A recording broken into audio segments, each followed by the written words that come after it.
How to delete photos on Viber chat without letting others know. Hello everybody, welcome back to the channel. In this video today, I'll guide you through the steps on how you can delete the photos in the messages on Viber without letting the correspondent user know.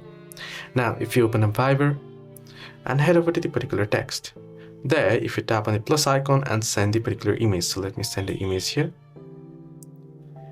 Now, how you can remove it, right? I'll send two different images here. Now, if you tap and hold on it and tap on delete for everyone, basically unsending it, right? Then the message will pop up that you deleted a message.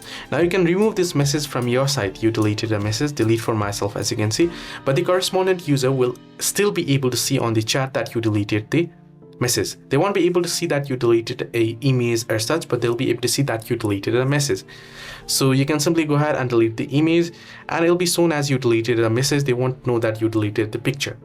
However, if you wish to not notify them that you deleted a message as well, then there is no any such option. You can either tap on delete for myself and it'll be deleted from your site, but the correspondent user will still be able to see the chat itself, the image that I just deleted for myself. They'll be able to see it on the site. So I hope this video was helpful. Do like and subscribe.